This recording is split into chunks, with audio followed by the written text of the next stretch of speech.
آپ تیاری کر رہے ہیں، گاؤں گاؤں میں وقف کی زمینوں کے سروے کے لیے بھی تیاری کرنی چاہیے، ان کو کھڑا ہو کر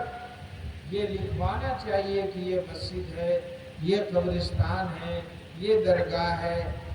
ایسی زمینیں جو کھیتی کی ہیں، جو کھلیان میں آپ کے نام سے ہیں، لیکن زمین وہ زبانی طور پر وقف ہے، تو وہاں کھڑا ہو کر یہ ایمانداری کا تقاضا یہ ہے کہ آپ یہ لکھوائیں کہ یہ زمین مدرسہ اسلامیہ کے لیے وقف ہے، یا فلاں مسجد کے لیے وقف ہے، یا فلاں کام کے لیے وقف ہے۔ تیسری گزارش یہ ہے آپ حضرات سے کہ جو صورتحال ہمارے ملک میں بنتی جا رہی ہے، اس کا صحیح طور پر جائزہ لیتے رہنے کی ضرورت ہے، اور اس کے لیے ہر وقت بیدار رہنے کی ضرورت ہے۔ ایک بیداری یہ ہے کہ جو موجودہ سرکار جو قانون لانا چاہتی ہے، بنانا چاہتی ہے، جو بل اس نے پارلیمنٹ میں پیش کیا ہے، اس سے آپ کے وقت کی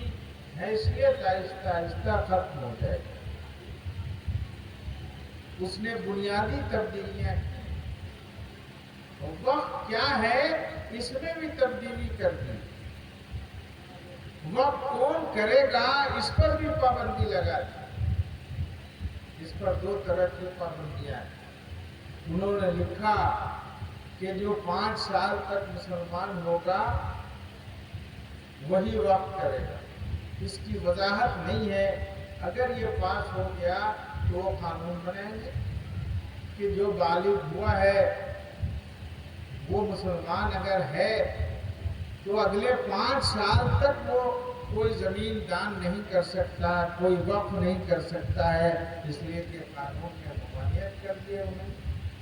تو شریعت پر چلنے سے وہ روک رہے ہیں۔ آپ اگر کوئی کالونی بنا رہے ہیں اور وہاں کوئی مسجد قائم کرنا چاہتے ہیں، نہیں وقف دے کر زمین، تو وہ آسانی سے وقف نہیں کر سکتے۔ آپ کو پہلے وقف بورڈ میں اجازت کے لیے پیش کرنی ہوگی، وقف بورڈ کے بعد وقف بورڈ بھیجے گا کلکٹر کو، کلکٹر اگر پرمیشن دے گا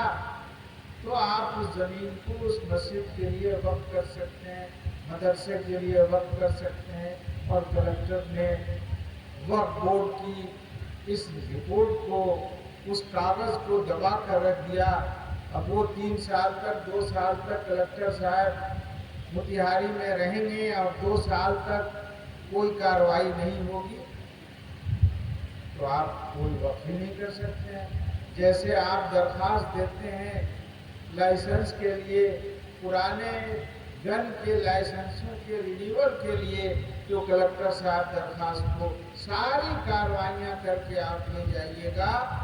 وہ دبا کر رکھ دیں گے، مہینوں نہیں برسوں برس۔ ایک کلکٹر آئے گا، پھر دوسرا آئے گا، پھر تیسرا آئے گا، یہی سلسلہ چلتا رہے گا۔ تو کلکٹروں کا جو طریقہ ابھی ہے وہی طریقہ آئندہ بھی رہے۔ کلکٹر حکومت کے چشم ابرو پر کے اشارے پر کام کرتا ہے۔ حکومت نے اگر اشارہ کر دیا کہ مسلمانوں کو چاہے وہ کتنا ہو قانونی طور پر ان کی درخواست صحیح ہو، گن کا لائسنس نہیں دینا ہے تو لائسنس نہیں ملے گا۔ ہزاروں بندوقیں جمع ہیں، جس کے نام سے بندوق تھی وہ آدمی گزر گئے، وفات پا گئے۔ اب ان کے لڑکے لوگ لائسنس کے لیے درخواست دے رہے ہیں کہ ہمارے گھر میں یہ بندوق تھی، اب ہم چاہتے ہیں کہ ہمارے نام سے وہ منتقل ہو جائے، میرے والد کے نام سے تھی۔ میرے والد نے اگر درخواست دی کہ میں بوڑھا ہو گیا ہوں، میں گن کو استعمال نہیں کر سکتا ہوں، اس لیے وہ لے جا کر وہاں جمع کر دے گا اور وہ کہے گا کہ میرے لڑکے کو دے دیا جائے، تو کلکٹر صاحب وہ اس کے بیٹے کو نہیں دیں گے۔ یہی صورتحال تو وقف کی زمینوں کا بھی ہوگا۔ اس کا مطلب ہے کہ آپ مسجد نہیں بنا سکتے ہیں، آئندہ مدرسے نہیں بنا سکتے ہیں اگر وقف کے نام سے کرنا چاہیں تو۔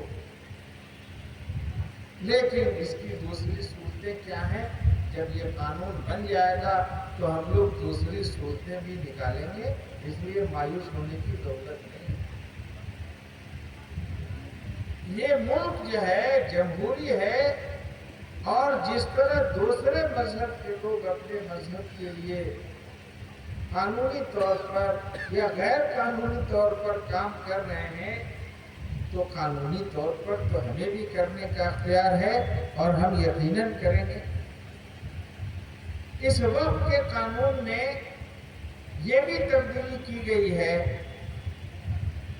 کہ آپ جو ہے وقت کا استعمال آپ نے اگر مدرسے کے لیے وقف کیا تو مرکزی حکومت کہتی ہے اگر مدرسے کے پاس 5 بیگھہ زمین ہے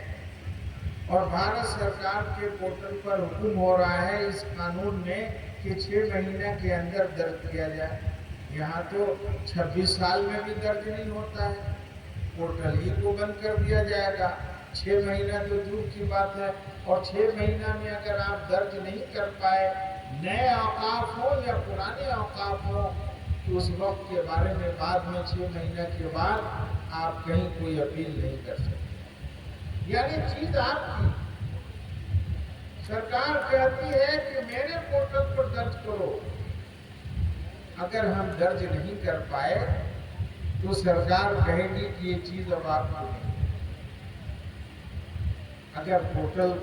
سرور ہی کو ڈاؤن کر دیا انہوں نے، پورٹل پر گنجائش ہی نہیں پڑی، تو بھی آپ کی چیز نہیں رہے گی۔ اس لیے ہم سب کا مطالبہ ہے کہ اس نئے بل کو جو قانون بنانے کے لیے پارلیمنٹ میں پیش کیا گیا ہے غلط ہے، اس لیے اس کو واپس لیا جائے۔ اس بل میں ایک اسٹرکچر میں بھی تبدیلی کی گئی ہے کہ آپ وقف کا جو وقف بورڈ ہے، پہلی بات تو سمجھیے کہ وقف بورڈ جو ہے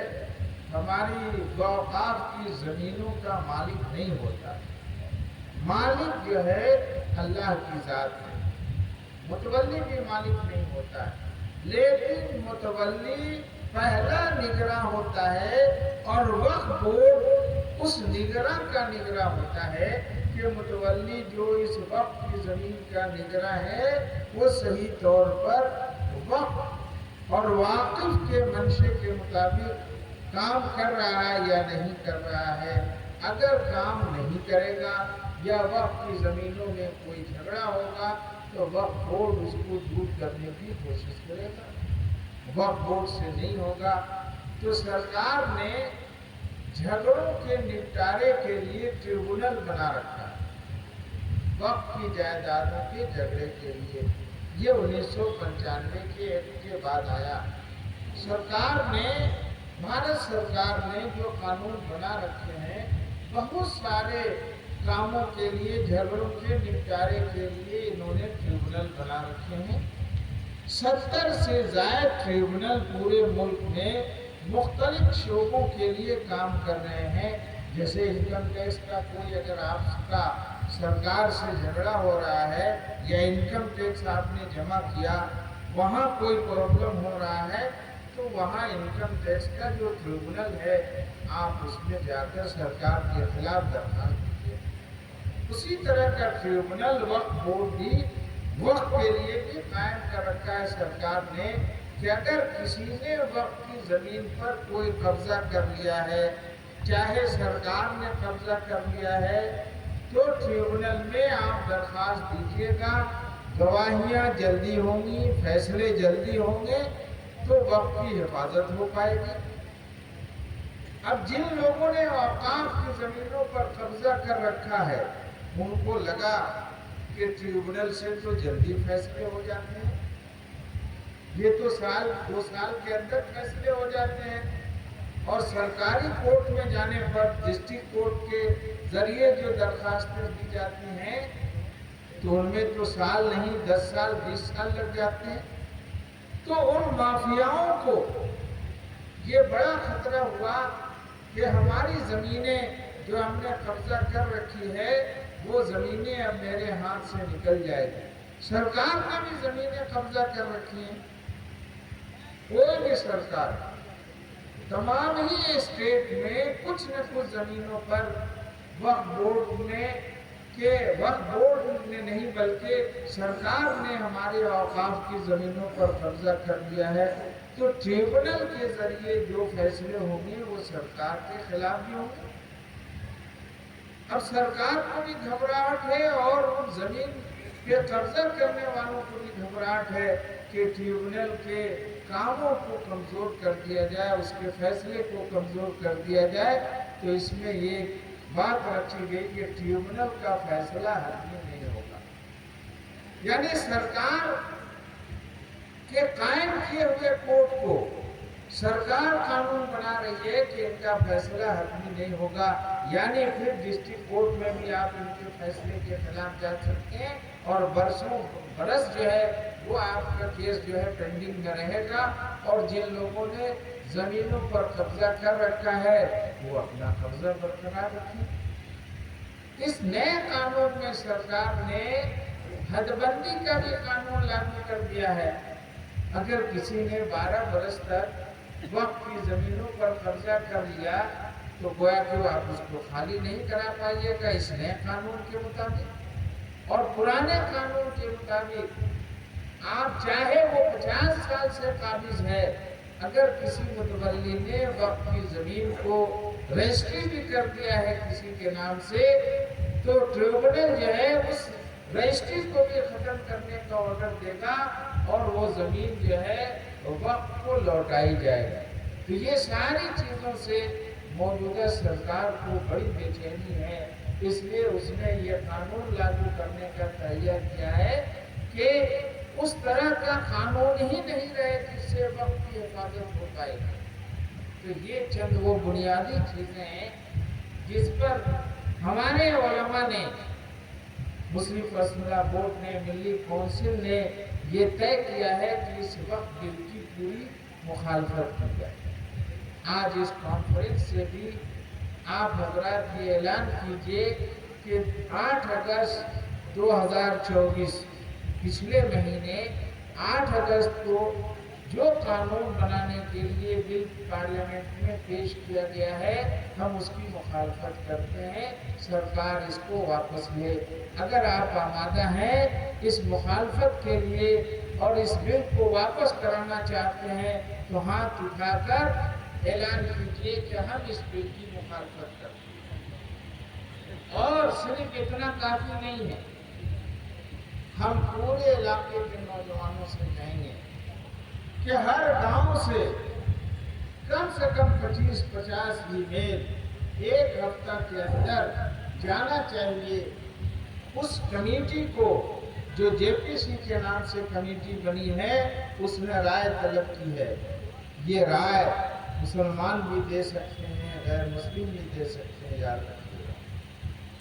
اگر آپ رائے دینے میں پیچھے ہو گئے اور انہوں نے دوسرے لوگوں سے رائے لے لی تو جو دھوکہ دہی اس ملک میں سیاستدانوں کے پاس ہے، اس دھوکہ کی بنیاد پر وہ اعلان کریں گے کہ اتنے لوگوں نے اس بل کی حمایت میں آواز اٹھائی ہے، اس لیے میں مولانا سے کہوں گا، مولانا جاوید صاحب سے کہوں گا کہ پورے علاقے سے ایک ہفتے کے اندر دوسرے کاموں کو بھی روک کے ہزاروں کی تعداد میں ای میل کے ذریعے جانا چاہیے اس جگہ کو۔ ای میل کا ایڈریس معلوم ہے، موبائل پر ہے، اگر نہیں ہوگا تو ہم دے دیتے ہیں، اور وہ آسان ہے وہ کلک کرنا۔ اس لیے ہمارے وہ تمام نوجوان جو چاہتے ہیں کہ اس ملک میں ہماری مسجدیں محفوظ رہیں، ہمارے مدرسے محفوظ رہیں، وہ اس کے لیے آگے ہیں۔ اور آخری بات یہ ہے کہ صرف ایک کانفرنس سے یہ کام نہیں ہوگا۔ آپ نے دیکھا کسانوں کے خلاف جو قانون بھارت سرکار نے بنایا تھا تو 1 سال تک کسان سڑکوں پر رہے،